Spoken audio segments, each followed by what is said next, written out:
19f. Shit in front of my crush, 22m, during date. So recently I started seeing this guy the first have a huge crush on. He likes me back, or at least he did up until this point.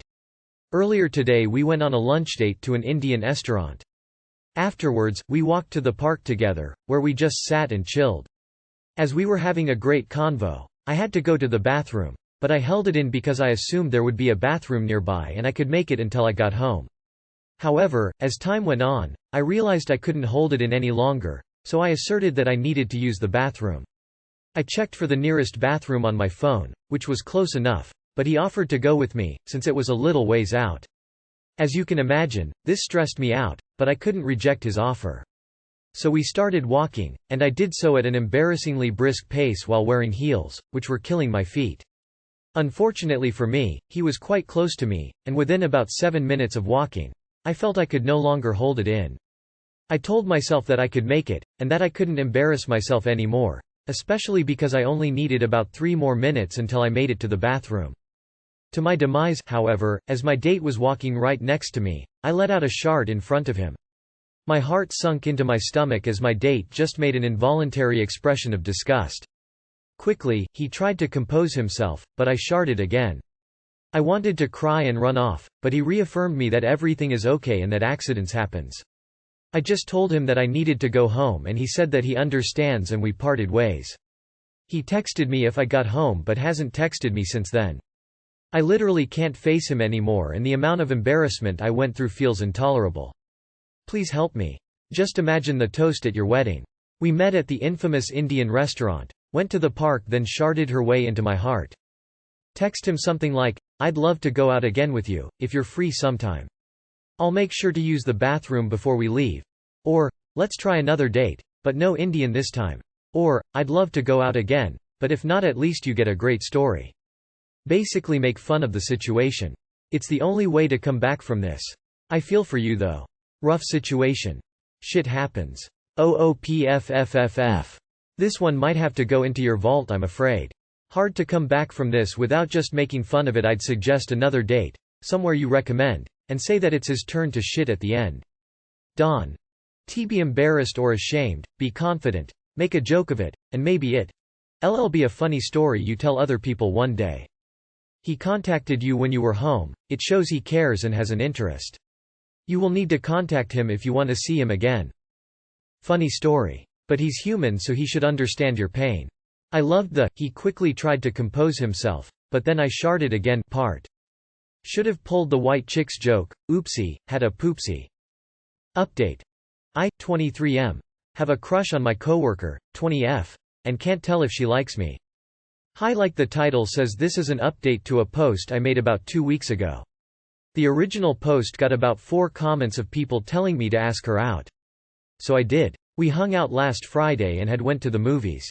I didn't make it seem like a date or that I was trying to do anything to scare her away, which made us hanging out really cool. We have gotten to know each other more and have worked together only once since then. I noticed that it's getting a little more obvious that she may like me back as she seems way more comfortable around me and is even more touchy. She had the biggest smile ever when she saw me working. She insisted on giving me a ride home after work, waiting an extra 40 minutes after she was off. Today she texted me saying she got my number off of our work group chat as she has WhatsApp muted and if I was free tomorrow night. Really can't believe she's asking to hang out. We'll update if this goes right or wrong. Thanks everyone who commented on the original post to ask her to hang out. Original post. Dude. Don't make her write, "I have a crush on you," on a baseball bat and beat you over the fucking head with it. So quit using the word hangout and start using the word date, so that the two of you won't get confused about what's going on.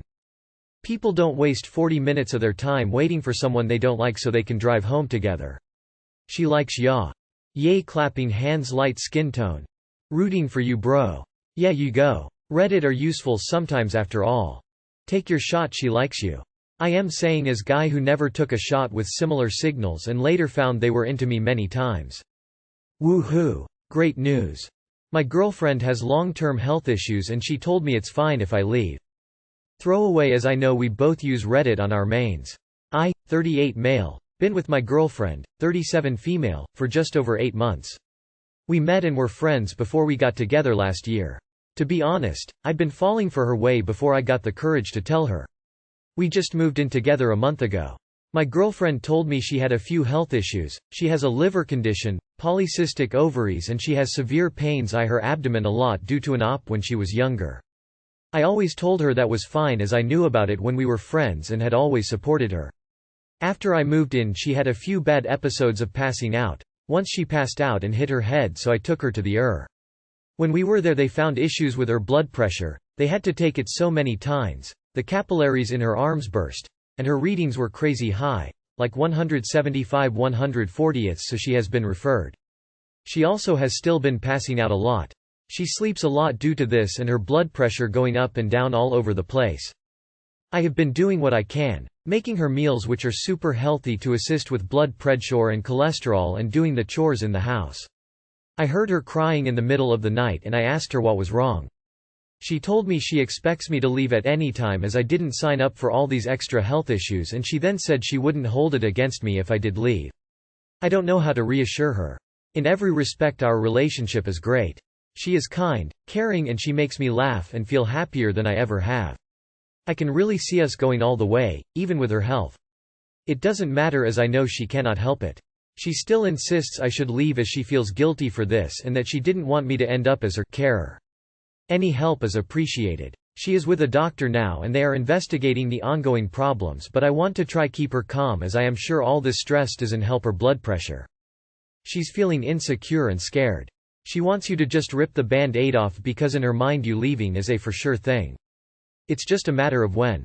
So she wants to get it over with when she can be prepared rather than have to feel vulnerable until it happens. Because again, it for sure will in her eyes. On top of this, she probably just really doesn't want to lose you. All you can really do is keep reassuring her and being supportive. Eventually she'll see you aren't going anywhere and will calm down. Reassurance is good, but lots of people with health issues find out the hard way that people who swore they'd stick by you just kind of fade away. It can be difficult to allow yourself to rely on someone when they could walk away at any time. I would personally be infinitely more reassured if you said something like, "If I ever feel like I'm struggling to deal with this, I will tell you and we can come up with a plan, go to therapy or get outside carers."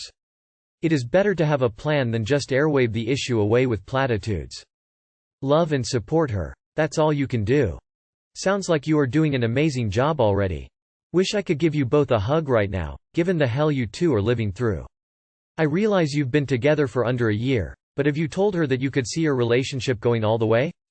If not, and you don't think it'll scare her, then hearing that might help. Besides that, all I can suggest is keep doing what you are doing and support her through this illness. Let her see day after day that you want to be there, and that she can trust you to still be there no matter what happens. It may take a long time, but your actions will convey the message more than any words ever will. Good luck. You should sit down and have a conversation with her. Tell her how you feel and reassure her that no matter what, it won't change. You are with her because you love her, all of her, medical conditions and all, as difficult as it might be sometimes. You are in it together and she doesn't have to fight alone. It might not make all her worries go away, but I think it should help to be absolutely honest and lay it all out for her so that it's more than obvious about how you think and feel about it all. I hope this helps. Maybe sitting down together and you really stating very specifically that you are not going to leave her because of this, that her disability doesn't make you love her less, and that you are with her 100%. Also, I think having a therapist is essential when you have ongoing health issues, as they can often lead to suicidal ideation, shame and complex trauma. You may also want therapy to help you navigate any valid feelings that may come up that you don't want to share with your partner. Get on the same page as to what her wellness plan is. Who are her doctors, social workers, supports outside of the relationship? How can you add to the wellness plan with maybe in-home care assistance and regular check-ins with a therapist or support worker? Take care. I say hold her and try to reassure her you are there for her. That you're not going anywhere. Girlfriend, F25, is acting incredible, jealous and spiteful. I, M27, I'm a software engineer and I work at a game studio. After COVID my job became 80% work from home and it appears it will be like this for the near future, and I don't mind that. My girlfriend, F25, works at cigarette store and needs to go to work every day. We both have been dating for a little over 2 years. I love her and we both started living together recently. After we started living together I kinda felt like she was acting jealous and a little spiteful, but I ignored that because I never thought she would feel like that towards me. Fast forward to today, she told me she doesn't appreciate that I work a less demanding job than her and make 3 times as much. I won't lie, I was offended by this. Writing and debugging code isn't easy. It involves a lot of patience and skill. I don't understand why she would feel like this. In a relationship I am always happy for my partner when they prosper. Last year my girlfriend became the assistant manager at the store and I was low-key so happy for her, but the same feeling not being reciprocated hurts. Things got a bit worse when she said I won't last one day in her job and I bet her $5K that I would, but she might not in mine. I know I shouldn't have said it, but I was pissed that first she demeaned what I did and degraded me, so instead of ignoring her I decided call her bluff. I apologized though for what I said, but she hasn't, which make me think she wasn't saying it because she was frustrated from work but actually means it and is spiteful. Any advice on what I should do? Ever since we started living together things appear to be going south because her mood is always off. Partners build each other up. She ain't the one, chief. She feels insecure around you and the fact that you make more seems to intimidate her. How are you guys taking care of bills as of this moment? 50-50. If this pattern of spitefulness and jealousy continues, it might turn her into a really toxic person and try to sabotage any opportunities you'll have in the future. Furthermore, life is not worth spending it with people who cannot celebrate your successes with you. So if this is an ongoing issue, I'd say talk about it, and if it continues, then I would leave her. Also, living with someone is an excellent way to scout them out. This is where you truly get to know the person and they will get to know you. Be on top with contraceptives. It's supposed to be a partnership, not a contest. I can only imagine the hilarity of watching a non-coder try and do a coder's job for the day. Hell, it's bad enough as a coder if you're thrown onto an unfamiliar codebase. Edit. You should totally offer to talk her through the game codebase for several hours and explain how the systems interact. She clearly does not know what you do all day and is jealous that you get to work from home. I'm a petty bitch. I dated a guy that made 1/10 of what I did and had some pretty uncool things to say about it. I gave him 3 strikes, then replied, "So why don't you go find someone up to your standards and lose my number?" Best 180 pounds. I ever lost, lol. It sounds like your girlfriend is feeling some resentment. Not sure if she resents her job, where she is in her life professionally, or you. Either way, she's not happy in her own life and is needing to find something to make herself feel better. She's putting you down to help her achieve that goal. It's an unhealthy way to try to soothe herself, and it's damaging to your relationship. I'd ask her to dig in and try to figure out where this aggression is coming from. Just keep working hard at your job, ignore her or talk to her about it. Personally, I'd send her back to her parents so she can sort out her problems, then welcome her back. But regardless, keep moving forward.